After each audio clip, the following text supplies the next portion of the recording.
अस्सलाम वालेकुम रहमतुल्लाहि वबरकातुहू। एक दफ़ा एक शख्स कबीले बनी अमीर का आदमी था। नबी करीम सल्लल्लाहु अलैहि वसल्लम के दरवाजे पर आया और आवाज़ दी, क्या मैं घुसकर अंदर आ जाऊँ? नबी करीम सल्लल्लाहु अलैहि वसल्लम ने अपने खादिम से कहा, इसको इजाज़त मांगने का तरीक़ा सिखलाओ। उन्होंने सिखलाते हुए बताया, अस्सलामु क़ब्लल कलाम, बात करने से पहले सलाम करो, फिर दाखिल होने की इजाज़त तलब करो।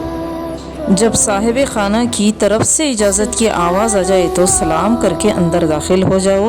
इजाज़त लेने के लिए नबी करीम सल्लल्लाहु अलैहि वसल्लम ने ज़्यादा से ज़्यादा 3 मरतबा पुकारने की हद मुकर्रर कर दी और फरमाया है, अगर तीसरी मरतबा पुकारने पर जवाब ना आए तो वापस चले जाओ। नबी करीम सल्लल्लाहु अलैहि वसल्लम खुद एक मरतबा हज़रत साद बिन आबदा के यहाँ तशरीफ़ ले गई और अस्सलाम वालेकुम रहमतुल्लाहि वबरकातुहू कहकर 2 मरतबा इजाज़त तलब की, मगर अंदर से जवाब ना आया। तीसरी मरतबा जवाब ना आने पर आप सल्लल्लाहु अलैहि वसल्लम वापस हो गए। हज़रत साद रज़ी अल्लाह ताला अन्हु अंदर से दौड़ कर आए और अर्ज़ किया, या रसूलल्लाह सल्लल्लाहु अलैहि वसल्लम, मैं आप सल्लल्लाहु अलैहि वसल्लम की आवाज़ सुन रहा था, मगर मेरा जी चाहता था कि आप सल्लल्लाहु अलैहि वसल्लम की ज़बान मुबारक से मेरे लिए जितनी बार भी सलाम और रहमत की दुआ निकल जाए अच्छा है, इसलिए मैं बहुत आहिस्ता आहिस्ता जवाब देता रहा।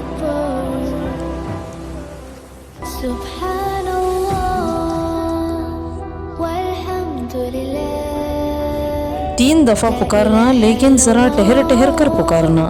लेकिन कोई वक्त ज़रूरत के वास्ते कहीं पर चला जाए, लेकिन ज़रूरत से वो फारिग होकर फिर फ़ौरन जवाब देगा।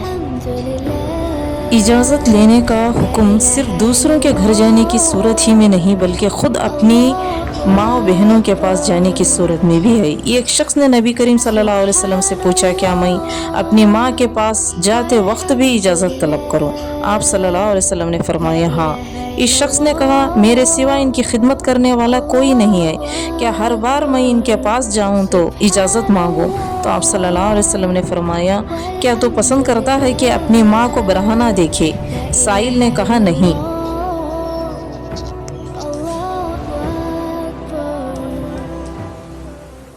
आप सल्लल्लाहु अलैहि वसल्लम ने फरमाया, इनसे इजाज़त लिया करो। अब्दुल्ला बिन मसूद रज़ी अल्लाह ताला अन्हु का कौल है, अपनी माँ और बहनों के पास जाओ तो इजाज़त लेकर जाओ।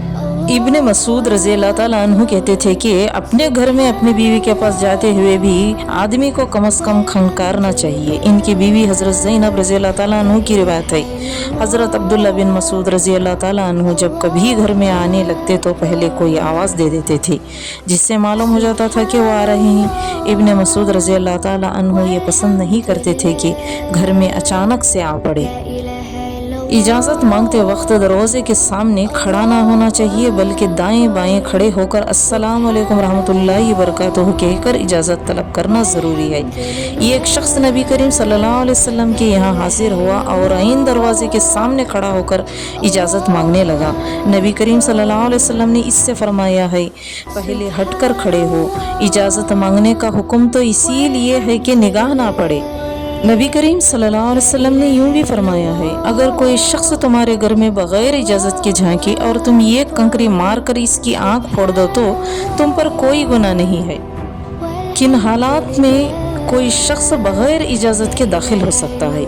हंगामी हालत में बग़ैर इजाज़त घर में दाखिल हो सकता है, मसलन आग लग जाए या घर पर डाका पड़ जाए या हादसा और निगरानी आफत की इत्तला मिल जाए, तो इन सूरतों में इजाज़त है कि बग़ैर इजाज़त घर में दाखिल हो।